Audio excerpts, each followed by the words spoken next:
안녕하세요. 부젝트입니다. 여러분들 내가 가진 돈은 적은데 경매를 할 수 있나?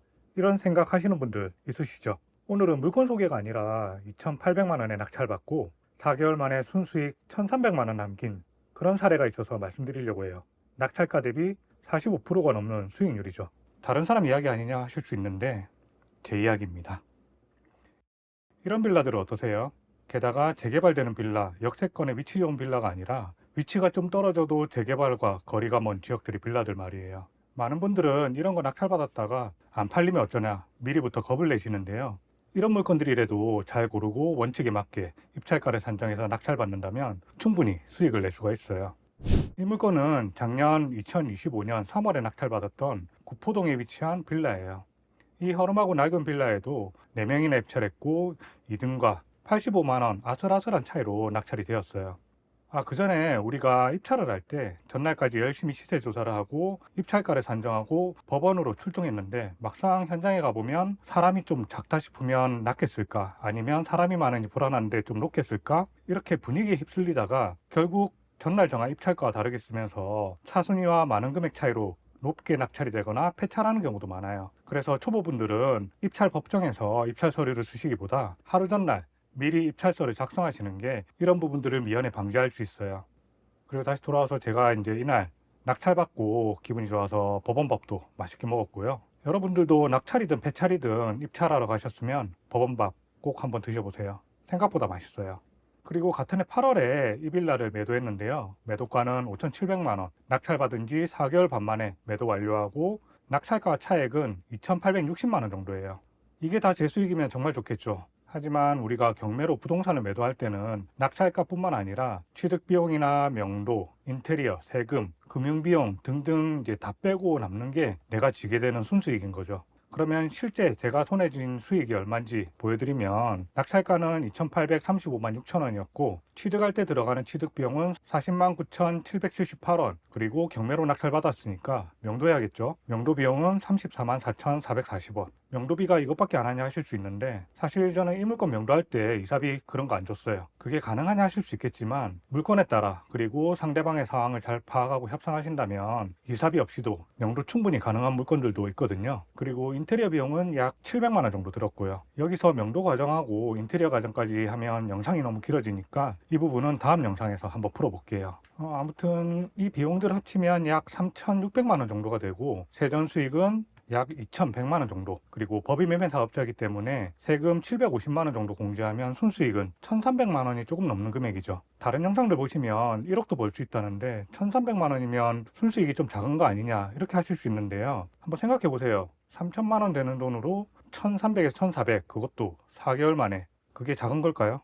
물론 경매로 1억 아니 뭐 그 이상도 벌 수 있겠죠. 10억짜리 물건 사서 1억을 벌 수도 있는 거고 갑자기 이제 조상님의 도움으로 그 빌라가 개발 호재가 터질 수도 있는 거고요. 하지만 제가 스터디 분들한테 항상 강조하는 건 그런 부차적인 수익이 발생하면 감사합니다 이렇게 생각하면 되는 거고 우리는 경매 투자할 때 과도한 욕심을 내지 말고 적정한 수익을 생각하시라고 말씀을 드려요. 경매로 투자하는데 가장 핵심은 시세보다 싸게 사서 시세보다 좀 낮게 빠르게 매도하는 거잖아요. 그러니까 너무 과도한 욕심으로 높은 수익률 바라지 마시고 이성적인 수익과 그에 따른 입찰가를 산정하셔야 돼요.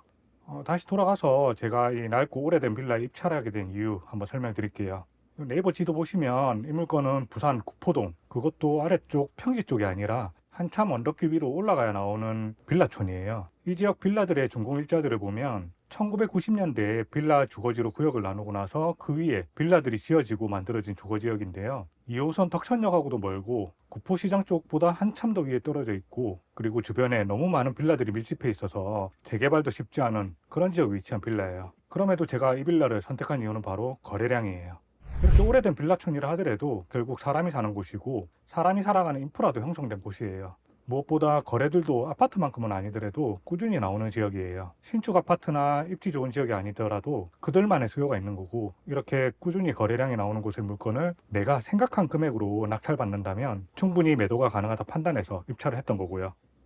이 영상 보시면 지대가 높은 데 위치하다 보니까 이렇게 언덕길을 계속 쭉 올라가야 되는데 이 물건은 오르막길 사이 골목에 위치해서 나름 평지인 지대에 위치해 있고 버스 정류소에 있는 골목이다 보니까 동네가 인적이 드문 게 아니라 나름 걸어 다니는 사람들이 꽤 많이 보이고, 그리고 생각보다 밝은 느낌의 골목에 위치해 있어요. 그리고 아래로 조금 더 내려가면 포천초등학교가 있는데 나이 드신 분들뿐만 아니라 어린 자녀들을 두고 있는 그런 사람들의 수요도 있을 거라고 판단했죠. 실제로 매도할 때 정말 다양한 사람들이 이 빌라를 보러 왔었어요. 이런 빌라들은 어르신만 사는 거고 젊은 사람들이 아파트만 살겠지라고 생각하시면 안 되고, 막상 이 지역에 가보면 어르신뿐만 아니라 1인 가구나 어린 자녀를 둔 사람들도 이런 빌라에 살고 있는 거죠.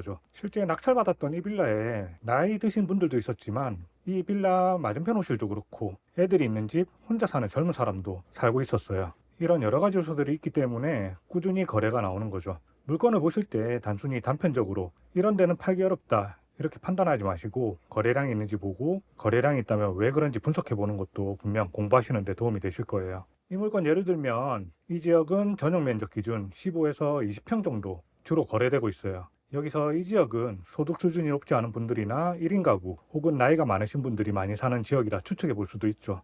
그리고 큰 평수보다는 작은 평수가 좀 더 빠른 매도가 가능한 걸로 보이니까 이 지역에서는 그런 경매 물건 위주로 검색을 해야 하는 거고요. 거래량을 보면서 단순히 거래가 많겠구나 하고 아무 물건이나 입찰할 게 아니라 그에 맞는 물건을 골라서 입찰하는 것도 좋은 전략이 되는 거죠. 그래서 저는 충분히 수익을 낼 수 있다 판단해서 이 빌라를 낙찰받았고 결국 수익도 냈었죠. 오래되고 낡은 이런 빌라들로도 돈을 벌 수 있을까 생각을 많이 하실 건데요. 지금처럼 아파트 가격들이 오르고 낙찰가율은 높아지고 입찰만 하면 높은 낙찰가에 번번이 폐찰하면서 현타가 오시는 분들 많으실 건데요. 이럴 때는 오히려 남들이 다 아는 누가 봐도 그런 좋은 물건만 보시지 마시고 오래된 빌라에도 눈을 한번 돌려보시는 건 어떨까요? 그리고 다음 영상에서는 경매의 꽃이라고 불리는 명도, 그리고 이사비 없이 명도한 내용, 그리고 제가 어떻게 인테리어에서 어떻게 매도하는지 한번 풀어볼게요. 구독, 좋아요 부탁드리겠습니다. 감사합니다. 끝!